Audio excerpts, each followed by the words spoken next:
एक मुख्यमंत्री हुआ करती थी, अब नहीं रही। उनका नाम था जयललिता, और साउथ इंडिया की फिल्मों में वो काम करती थी। वो दिवाली नहीं मनाती थी।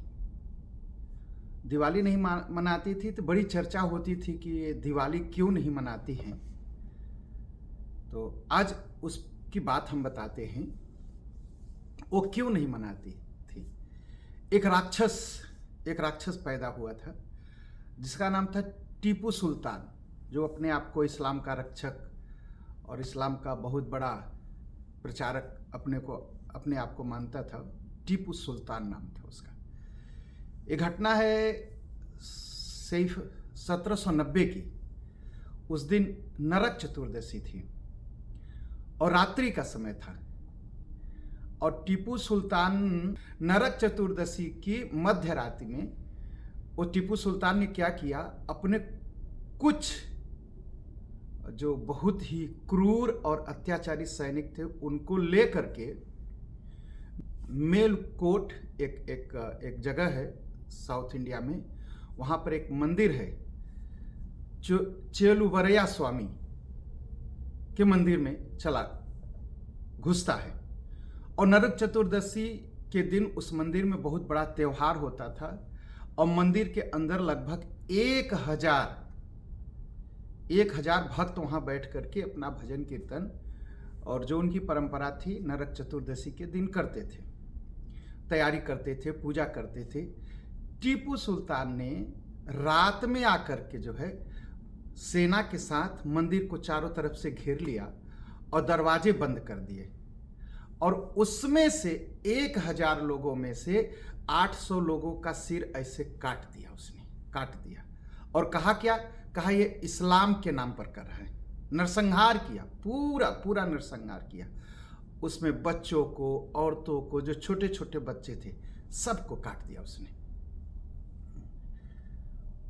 काट करके और मंदिर को तोड़ करके पूरी तरह मंदिर में जितनी संपत्ति थी, जितना धन था, वो लूट ले गया।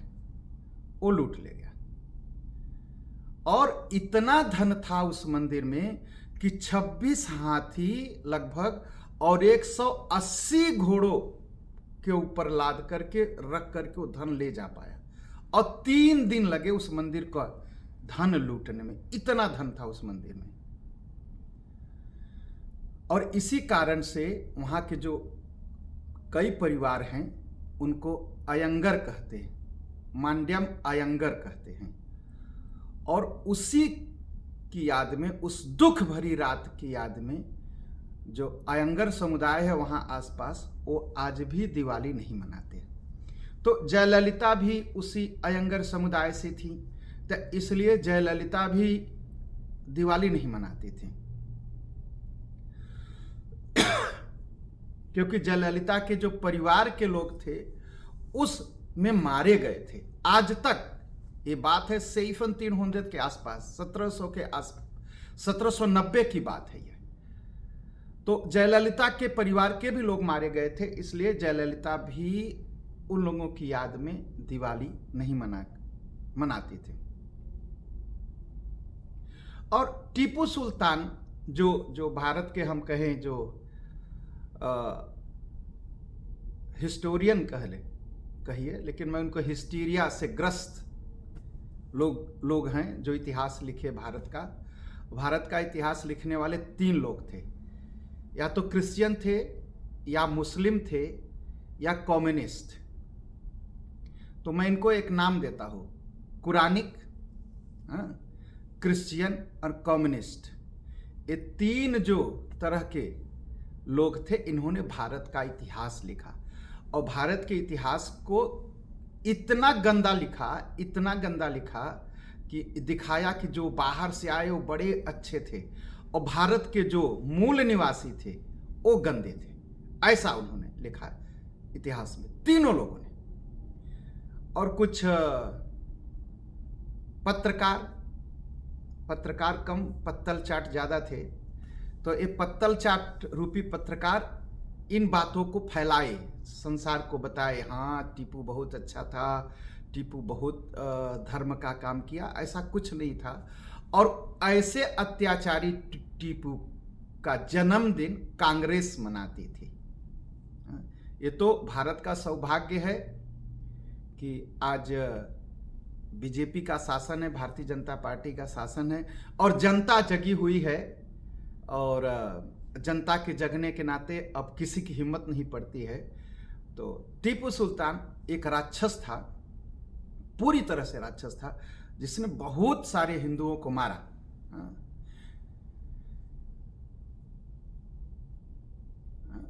उसने केतुर चेन्नम्मा एक राज्य था पहले, कित्तूर चेन्नम्मा एक राज्य था। तो वहां पर उसने कहा टीपू सुल्तान ने कि सब मुसलमान बनो। तो 1,40,000 हिंदू को घेर करके कहा तुम मुस्लिम बनो। उन लोगों ने कहा मैं नहीं बनूंगा। कितना 100,000 हिंदुओं को से कहा मुस्लिम बनो। उन लोगों ने कहा हम मर जाएंगे लेकिन अपना धर्म नहीं छोड़ेंगे। तो क्या किया, 1,40,000 का सिर ऐसे कटवा दिया।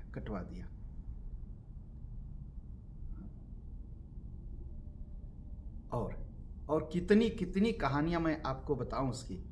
10,000 ब्राह्मण जो पुजारी हुआ करते थे, जो बड़े ही त्यागी और तपस्वी हुआ करते थे, उनसे कहा कि तुम लोग मुस्लिम बन जाओ तो सारी जनता मुस्लिम बन जाएगी। उन लोगों ने इनकार कर दिया।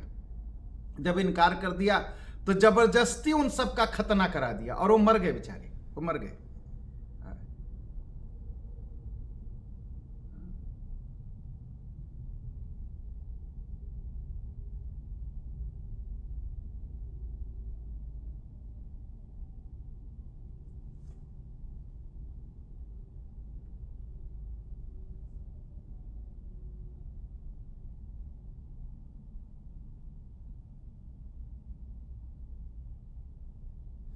और टीपू सुल्तान की जो तलवार थी, उस तलवार है, अभी है, ब्रिटिश म्यूजियम में रखी गई। उस पर लिखा है कि यह उस नायक की तलवार है जिसने काफिरों का कत्ले आम किया, मतलब हिंदुओं को कत्ले आम किया, मारा।